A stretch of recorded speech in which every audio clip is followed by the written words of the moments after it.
அடுத்தபடியாக பங்குனி 24 செவ்வாய்க்கிழமை அன்றைக்கு தனிய நாள், வராகர் ஜெயந்தி. ஸோ தனிய நாள் அப்படின்னாலே சுபகாரியங்களுக்கு விளக்கப்பட்ட நாள்னு அர்த்தம். ஆக பங்குனி 24 செவ்வாய்க்கிழமை சகல விதமான சுபகாரியங்களும் தள்ளி போடக்கூடிய நாளாக இருக்குது.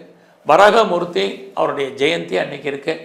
பெருமாளுடைய வழிபாடு, யாரெல்லாம் பூமி வாங்கணும், இடம் வாங்கணும், வீடு கட்டணும், நல்ல ஒரு ராயலாக வீடு அமையணும்னு யாரெல்லாம் ஃபீல் பண்ணுறீங்களோ அவங்க அன்றைக்கி வராகருடைய வழிபாடை பண்ணும் பொழுது நமக்குன்னு சொந்தமாக வீடு அமைவதற்கு, வீடு கட்டுறதுக்கு, ஆர் ரெடிபில்டு ஹவுஸ் கட்டின வீடு வாங்கிறதுக்கு, இதுக்கெல்லாம் வராக பெருமானுடைய அனுகூலம் வேணும்.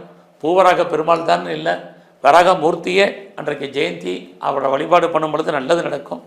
அடுத்தபடியாக பங்குனி 25 புதன்கிழமை அன்றைக்கி பார்த்திங்கன்னா சஷ்டி விரதம், பதஞ்சலி மகரிஷுடைய ஜெயந்தி. நமக்கு சஷ்டி திதி அன்றைக்கி இருக்குது. யாரெல்லாம் முருகப்பெருமானுக்கு விரதம் இருக்கிறவங்க தாராளமாக விரதம் இருக்கலாம். எல்லாவற்றுக்கும் மேலாக பதஞ்சலி மகரிஷி அவருடைய ஜெயந்தி அன்னைக்கு இருக்குது. ஆக சித்தர்களுடைய வழிபாடு, குறிப்பாக பதஞ்சலி யோகா சூத்திரத்துக்கே அவர் தான் அதிபதி. ஆக சகல விதமான யோகா சூத்திரத்தை இந்த உலகுக்கு அறிமுகப்படுத்தினவர் பதஞ்சலி மகரிஷி. அவருடைய வழிபாடு மிகப்பெரிய நன்மையை செய்யும்.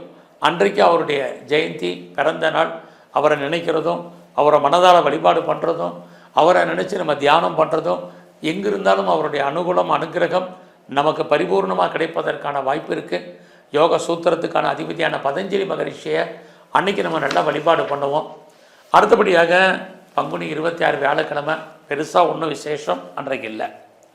அடுத்து பங்குனி 27 வெள்ளிக்கிழமை அன்றைக்கி கால அஷ்டமி, சரதான அஷ்டமி அப்படின்னு இருக்குது. அப்போ இந்த கால அஷ்டமி அப்படின்னா என்ன அப்படின்னு கேட்டிங்கன்னா, பொதுவாகவே அன்றைக்கு பொதுவாக அஷ்டமினாலே வழிபாடு சிவ வழிபாடு தான். சிவபெருமானுக்கு எங்கெல்லாம் யாரெல்லாம் வாய்ப்பு இருக்கிறவங்க கோதுமையால் நிவேதனம் பட்சணங்கள் பண்ணி சிவ வழிபாடு பண்ணுறது ரொம்ப ரொம்ப விசேஷம். அன்றைக்கி எல்லாத்துக்கும் மேலே தான தர்மங்கள் பண்ணுறது இன்னுமே ரொம்ப விசேஷம்.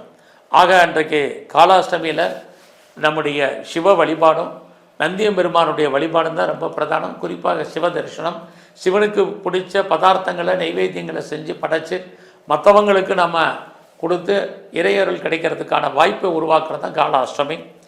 ஆக பங்குனி 28 சனிக்கிழமை பெரிய விசேஷமாக ஒன்றும் இல்லை.